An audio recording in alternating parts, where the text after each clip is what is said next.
Isabelle, do you think Rishi Sunak can, at this point, get a hold on what already there is of the mutiny and stop it spreading further? Morning, Rosie and Chloe. To be honest, this was last year. We started off with our roadshow, Ethan and I, and with the change in Prime Minister. To be honest, I think over the last few months I've switched off from the Boriss soap. The Prime Minister Rishi is been getting on with the job of getting UK out of the awful ripple effect of the pandemic, and need I say, remind you all about the Russian war and all the catastrophe that's brought on us. There are folk on the ground where I am. Sorry to point out, I'm in Inverness in the Highlands, right up north, and people here are more concerned about NHS, social care, housing, transport. And I feel those that have thrown their toys out of the pram in their little squabbles on the ground behind the scenes. I don't know what's going on, to be honest, down there behind the scenes, because I'm not in the thick of it. I'm in the thick of it up here, and we need to move on. We need to get on. We've got some serious work to do, and I came in to being a councillor to help people in the community. And I feel very strongly with morals. If Boris lied and he has done things inappropriately, then any human being has to stand up and explain. We're all human. We all make mistakes. And I felt every time over the last year or so, he should have just come out and said, "Oops, I perhaps didn't handle that very well." He himself has said he should have had guidelines, not rules. And I think the human nature tends to sort of try and avoid doing things when you're told to do it. Going forward, I know we've got the election coming up, but I honestly strongly feel you're better with the devil you know, and not to derail things that have already started to try and improve from what's been going on. Rishi's just organised. Sorry, I can sense this sort of feeling of resignation from you, and just, I guess, exhaustion. That's why I tend to switch off from it, because, to be honest, I'm in the thick of it up here and trying to get on with the day-to-day running of people's lives and improving or getting on with improving things. Down in Westminster, if they're all going to fall out with each other, then that's playground tactics, and they need to just get up and brush themselves off and say, okay, things don't always go the way we want them to go, but to move forward. And we're trying to still sort out things from 3-4 years ago or more, and we've got to move on. And the challenge is, Ethan, who's also with us, part of the Unconservative Network, Ethan, is that the Prime Minister can't switch off from this. As a result of this rebellion of sorts, he's now facing 3 by-elections. This is a problem. Rishi Sunak, had he had a better relationship with Boris Johnson, could potentially have avoided some of this. Yeah, good morning. I think there's certainly an element of that.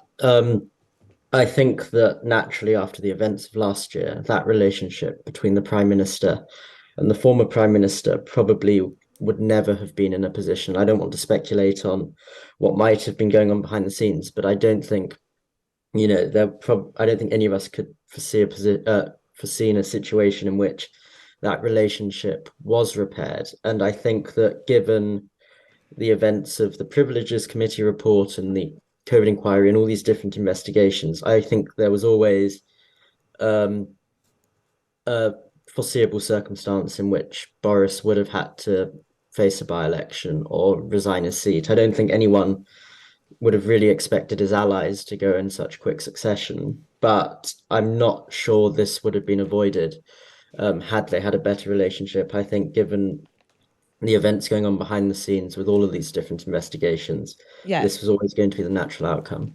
So 3 MPs have resigned. The Telegraph is sort of speculating that it could be a further 2 today, but it isn't as many as sort of the 10, 11 that sort of at worst for the Prime Minister could have come to fruition. Ethan, I just wonder, though, what you make, based on those comments, from the words of Jacob Rees-Mogg, who's warned party bosses not to stand in the way of Boris Johnson if he seeks re-election to the Commons. I'm not sure I agree with that. I'll preface this by saying I was no great supporter of Boris's when he was first elected as party leader, but I do think that particularly after he won the election, he showed what an electoral asset he is. So I do think he has or once had those benefits for the party. But I think that, as with the polling that you discussed earlier on your show, I think that that mood has changed, and that the benefits that he might once have brought electorally are no longer really there. I think that at the moment, as Isabelle said, given everything going on in terms of coming out of the pandemic and all these other policies that the government really needs to be pursuing in the run up to the election, I do believe that anybody who doesn't want to get behind the Prime Minister, really needs to get behind them.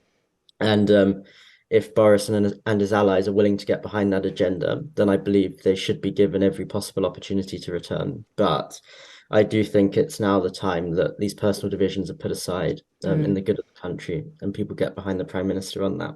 Isabelle, do you think that's going to happen? Because the public are looking at what looks like quite a fragile and also fractious party. Yes, I think when you've got human beings and different characters and personalities, it's understandable, but then again, I would say there's a protocol and there's a governance. And if you're in that power of authority and in office, you swear allegiance and you have to take things literally by the book. And Rishi Sunak obviously has just been out in the States, and he's just organised a huge improvement for the UK with the what's it called, the UK Atlantic Declaration of Economic Cooperation, which he's been wanting to do, or the UK has been wanting to do, but then other things have been in the way. Party politics, you're always going to get party politics, and I think people want to climb their way up the ladder. Then I feel sorry for people who that's their sole wanting to get on in life, is they want to get into a certain level or a certain position. I mean, I would rather be on the back burner getting things done than being on the front pages being slandered and criticised for one misdemeanor after another. Boris is a very effective, jolly, jovial sort of character, and I think that's why a lot of people like him. But unfortunately, when it comes down to the nitty-gritty, is he the man for the job? And unfortunately, he has now fallen on his sword, so to speak. And someone like Rishi, who perhaps is the complete opposite in character, he has been slowly but surely getting on. No one's perfect, and I would rather the devil we know than we don't. And going forward, will the Conservatives be in a better pole position? It is always ups and downs. But hey ho, do you know what? In time, there may be an AI robot who will be running the country.